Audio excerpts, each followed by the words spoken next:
اعوذ باللہ من الشیطان الرجیم بسم اللہ الرحمن الرحیم الذین کفروا، وہ لوگ جو منکر ہوئے،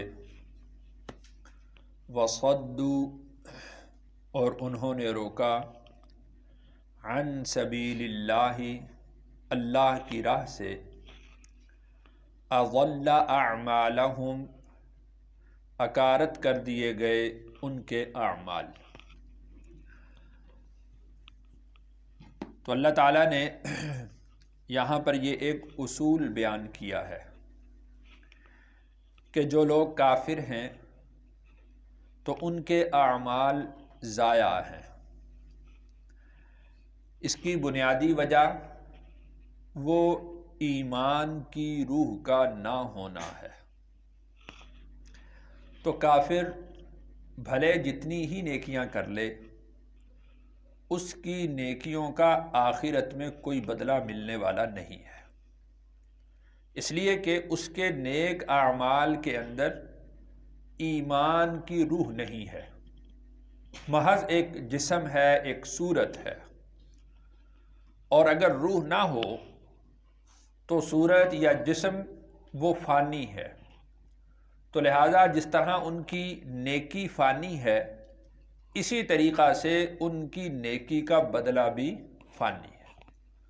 ان کی نیکی کا بدلہ ان کو دنیا میں ہی دے دیا جاتا ہے۔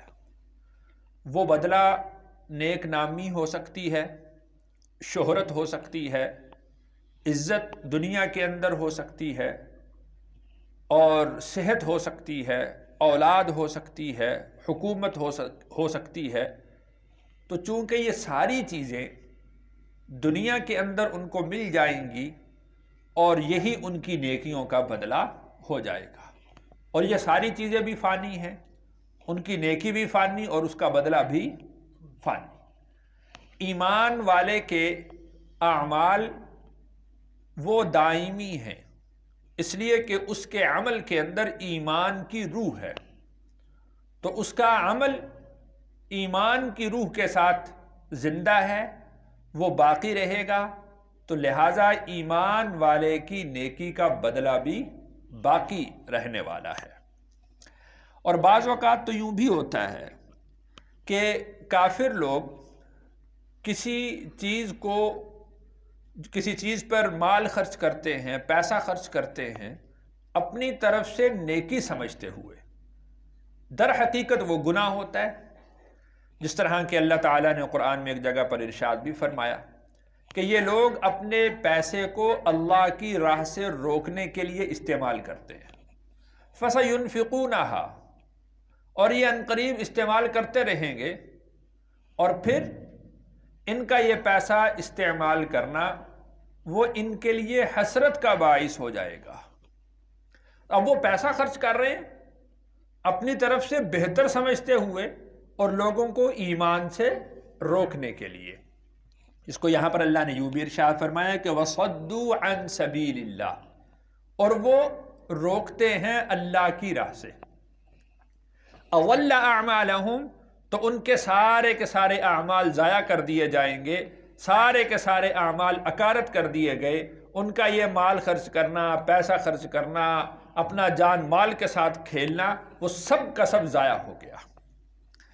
والذین آمنوا، اور وہ لوگ جو ایمان لائے، وعملوا الصالحات، اور عمل کیے نیک اچھے، وآمنوا، اور وہ ایمان لائے، بما نزل، اس چیز پر جو نازل کیا گیا، علی محمد پر صلی اللہ علیہ وسلم، وَهُوَ الْحَقُّ مِن رَبِّهِمْ، یہی حق ہے ان کے رب کی طرف سے۔ یعنی ایمان اور اعمال صالحہ کی بنیاد کیا ہے؟ بما نزل علی محمد، یہ بات یاد رکھیں۔ ایمان اصلاً نام ہی اس چیز کا ہے کہ جس کو رسول اللہ صلی اللہ علیہ وسلم نے بیان کیا ہے۔ قرآن ایمان ہے اس وقت جب یہ رسول اللہ صلی اللہ علیہ وسلم نے ہمیں بتلایا۔ نماز، روزہ، حج، زکوٰۃ، عبادات، معاملات، معاشرت، وہ ساری کی ساری چیزیں اس وقت اعمال صالحہ میں داخل ہوں گی کہ جب وہ بما نزل علی محمد کے تحت آئیں گی۔ اگر رسول اللہ صلی اللہ علیہ وسلم کا بتایا ہوا طریقہ نہیں ہے تو کسی کے ذہن کی اختراع، کسی کے ذہن کی ابداع جو اس نے چیز بنائی ہے، پیدا کی ہے، تخلیق کی ہے، بھلے وہ کتنی ہی اچھی ہو، وہ اعمال صالحہ میں داخل نہیں ہوگا۔ یہاں پر اللہ تعالیٰ نے رسول اللہ صلی اللہ علیہ وسلم کا نام ذکر کیا ہے، بما نزل علی محمد۔ قرآن مجید میں اللہ تعالیٰ نے محمد نام کو 4 مرتبہ ذکر کیا ہے۔ ایک مرتبہ، سب سے پہلی مرتبہ جو سورۃ آل عمران کی آیت نمبر 144 ہے، اس میں ذکر فرمایا۔ دوسرے نمبر پر سورۃ احزاب کی آیت نمبر 40 ہے، اس میں اللہ نے ذکر فرمایا۔ تیسرے نمبر پر یہ سورۃ محمد کے آیت نمبر 2 میں اللہ نے ذکر فرمایا، اور چوتھی مرتبہ سورۃ فتح کے اندر آیت نمبر 29 میں اللہ نے اس کو ذکر فرمایا۔ اور ایک دفعہ پورے قرآن مجید میں ایک دفعہ آپ صلی اللہ علیہ وسلم کا نام نامی، اسم گرامی احمد آیا ہے، وہ سورۃ صف کی آیت نمبر 6 کے اندر اللہ نے ذکر فرمایا۔ ورنہ اس کے علاوہ اللہ تعالیٰ نے رسول اللہ صلی اللہ علیہ وسلم کا نام ذکر نہیں فرمایا۔ آپ کو یا ایھا المزمل کہا، یا ایھا المدثر کہا، مختلف اللہ تعالیٰ نے رسول اللہ صلی اللہ علیہ وسلم کے نام پکارے ہیں۔ وَهُوَ الْحَقُّ مِن رَبِّهِمْ، اور بما نزل علی محمد، جو نازل کیا گیا محمد پر، وَهُوَ الْحَقُّ مِن رَبِّهِمْ، وہی حق ہے تم ان کے رب کی طرف سے۔ اب یہاں پر یہ دیکھیے، اب ان کے اعمال، نیک اعمال اور ایمان، وہ جب اس کے مطابق ہوا جس کو رسول اللہ صلی اللہ علیہ وسلم لے کر آئے تھے، اب اس کا نتیجہ کیا ہوگا؟ کفر عنہم سیئاتہم، کفارہ وہ مٹا دے گا، عنہم ان سے، سیئاتہم ان کے گناہ، وَأَصْلَحَ بَالَهُمْ اور بہتر کر دے گا ان کے احوال۔ جب رسول اللہ صلی اللہ علیہ وسلم پر ایمان لے آتا ہے کوئی شخص، اس کا نتیجہ کیا ہوتا ہے؟ اس کا نتیجہ یہ ہوتا ہے کہ نیکی لازم ہے اور گناہ معاف ہے، نیکی لازم اور گناہ معاف۔ کفر عنہم سیئاتہم، ان کے گناہ معاف، وَأَصْلَحَ بَالَهُمْ اور ان کے احوال درست ہو گئے۔ اور اگر رسول اللہ صلی اللہ علیہ وسلم پر ایمان نہیں ہے تو نیکی برباد، گناہ لازم، جیسے اللہ نے ذکر فرمایا کہ اضل اعمالہم، ان کے اعمال اکارت کر دیے گئے۔ تو بنیاد کیا ہوئی؟ رسول اللہ صلی اللہ علیہ وسلم کی ذات اقدس۔ ذالک بأن الذین، یہ اس لیے کہ انہوں نے، بأن الذین کفروا، بے شک ان لوگوں نے جو منکر ہوئے، اتبعوا الباطل، انہوں نے پیروی کی جھوٹ کی، انہوں نے پیروی کی باطل کی، انہوں نے پیروی کی گمراہی کی۔ وَأَنَّ الَّذِينَ آمَنُوا اور بے شک وہ لوگ جو ایمان لائے، اتبعوا الحق من ربهم، انہوں نے پیروی کی حق کی جو ان کے رب کی طرف سے اتری تھی۔ اور وہ حق کس پر اترا؟ رسول اللہ صلی اللہ علیہ وسلم پر۔ یعنی یہ جو نیکی لازم اور گناہ معاف ہے، یہ اس وجہ سے کہ انہوں نے رسول اللہ صلی اللہ علیہ وسلم پر اترنے والے حق کی پیروی کی، اور جن کے اعمال اکارت ہو گئے، ضائع ہو گئے، اور وہ ان سے ہٹا دیے گئے، ان کی نیکی ختم کر دی گئی، اور نیکی برباد، گناہ لازم کا وہ مصداق ٹھہرے، وہ اس وجہ سے کہ اتبعوا الباطل، انہوں نے جھوٹ کی پیروی کی ہے، انہوں نے باطل کی پیروی کی ہے۔ کذالک یضرب اللہ، اسی طرح بیان کرتے ہیں اللہ، للناس لوگوں کے لیے، امثالہم ان کی مثالیں۔ اللہ تعالیٰ اس طریقے سے مثال بیان کرتے ہیں، حق کیا ہے اور باطل کیا ہے۔ اب تم نے دیکھنا ہے کہ اپنی محنت کو ضائع کرنا ہے یا اپنی محنت کو ٹھکانے لگانا ہے۔ فَإِذَا لَقِيتُمْ اور جب تم جھگڑ پڑو، الَّذِينَ كَفَرُوا ان لوگوں کے ساتھ جنہوں نے کفر کیا، فَضَرْبَ الرِّقَابِ تو گردنیں مارو۔ 13 سال تک رسول اللہ صلی اللہ علیہ وسلم مکہ مکرمہ میں رہے۔ اس وقت تک آپ علیہ الصلاۃ والسلام کو اور آپ کے اصحاب کو کسی کے ساتھ لڑائی کی، جھگڑنے کی، جنگ کرنے کی، جہاد کرنے کی اجازت نہیں تھی۔ ہجرت فرما کر رسول اللہ صلی اللہ علیہ وسلم مدینہ منورہ تشریف لے گئے، آپ کے اصحاب کو اجازت ہو گئی، تو پہلے سال وہاں پر بھی کسی کے لیے اجازت نہیں تھی۔ گویا کہ 14 سال تک رسول اللہ صلی اللہ علیہ وسلم کو اور آپ کے اصحاب کو جہاد کی اجازت نہیں تھی۔ سن 2 ہجری میں اللہ تعالیٰ نے آیت نازل فرمائی اذن للذین یقاتلون بانہم ظلموا، اب ان لوگوں کو اجازت دے دی گئی ہے اس وجہ سے کہ ان پر ظلم ہوا ہے، اب جہاد کی اجازت ہو گئی۔ اب سن 2 ہجری میں غزوہ بدر ہوا ہے، پہلا جو جہاد ہوا ہے وہ غزوہ بدر کا ہوا ہے، اور وہ 2 ہجری میں 17 رمضان المبارک سن 2 ہجری کے اندر ہوا ہے۔ تو اس کے احکام اللہ نے بیان فرمائے کہ فَإِذَا لَقِيتُمُ الَّذِينَ كَفَرُوا، اگر تمہاری جنگ ہو جاتی ہے ان لوگوں کے ساتھ جنہوں نے کفر کیا ہے، فَضَرْبَ الرِّقَابِ، تو ان کی گردنیں مارو۔ اب تمہیں اللہ تعالیٰ شان و شوقت عطا فرمائیں گے، اب تمہیں قوت عطا کریں گے، اب تمہیں طاقت عطا کریں گے۔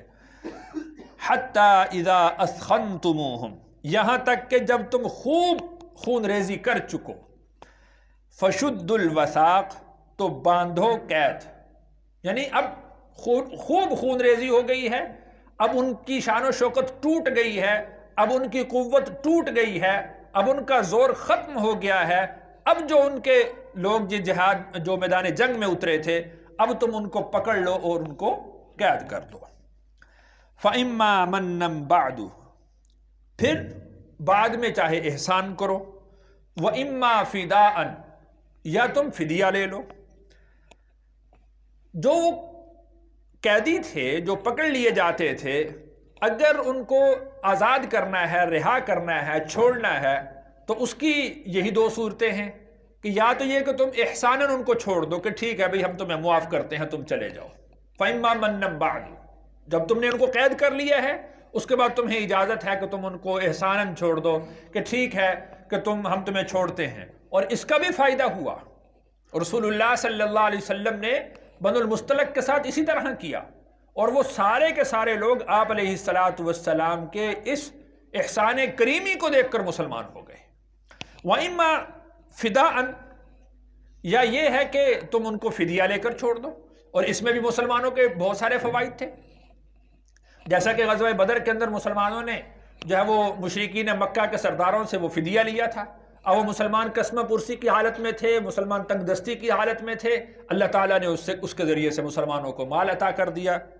وَإِمَّا فِدَاءً، چاہے تو تم ان سے فدیہ لے لو۔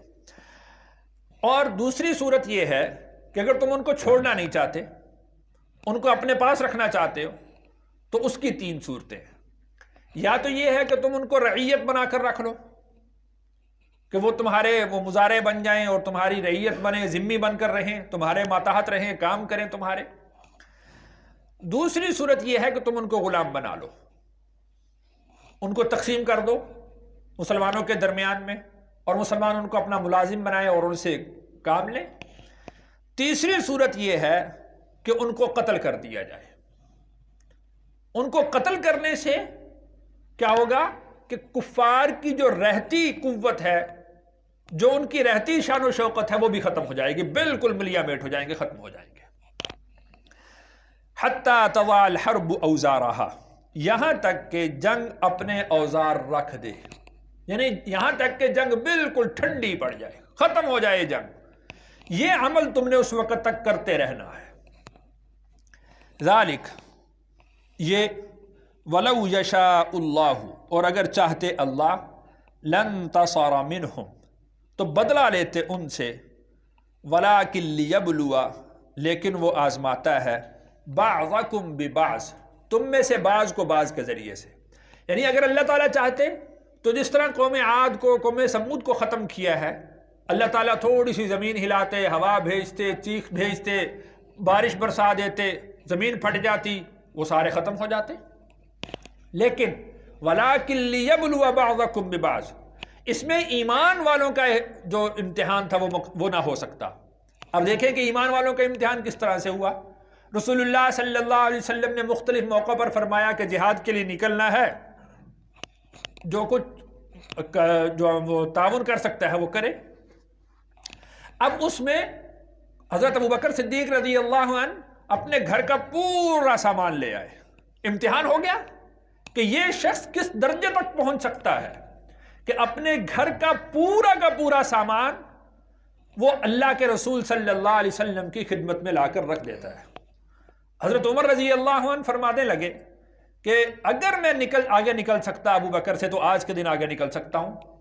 وہ اپنے گھر کا آدھا سامان لے آئے اور رسول اللہ صلی اللہ علیہ وسلم کی خدمت میں پیش کیا، تو رسول اللہ صلی اللہ علیہ وسلم نے سوال ہی بدل دیا۔ آپ نے فرمایا گھر کیا چھوڑا؟ یہ نہیں پوچھا کہ لے کر کیا آئے، آپ نے کیا پوچھا؟ گھر کیا چھوڑا؟ تو حضرت ابوبکر کیا فرمانے لگے؟ اللہ اور اس کے رسول کا نام چھوڑایا۔ وَلَٰكِن لِيَبْلُوَ بَعْضَكُم بِبَعْضٍ، اللہ تعالیٰ تمہیں آزماتے ہیں۔ اب اس میں جو جانثاری دکھا رہا ہے، جو اپنے مال کو خرچ کر رہا ہے، اپنی اولاد کو اللہ کی راہ میں پیش کر رہا ہے، اب ان کے درجات اللہ کے ہاں بڑھ رہے ہیں، ان کے رتبے اللہ کے ہاں بڑھ رہے ہیں۔ حضرت عثمان رضی اللہ عنہ کے واقعات میں آتا ہے 1000 اونٹ بما ساز و سامان کے رسول اللہ صلی اللہ علیہ وسلم کی خدمت میں پیش کیا۔ مختلف اصحاب کے مختلف واقعات، تو یہ اللہ نے ان کو آزمایا اور وہ اللہ کی اس آزمائش میں پورا اترے، اور اس کے بعد پھر اللہ تعالیٰ نے ان کے لیے اعلان فرمایا کہ رضی اللہ عنہم ورضوا عنہ، اللہ ان سے راضی ہو گیا اور یہ اللہ سے راضی ہو گئے۔ تو اگر اللہ چاہتے تو ان کو ہلاک کر سکتے تھے، کفار کو۔ اللہ کو کسی کی احتیاجی نہیں ہے، لیکن اللہ تعالیٰ اہل ایمان کو آزمانا چاہتے تھے کہ تم میں سے کون کس طرح کے جوہر دکھلاتا ہے، تاکہ لوگوں کے سامنے بھی ان کے درجات واضح ہو جائیں، درجات متعین ہو جائیں۔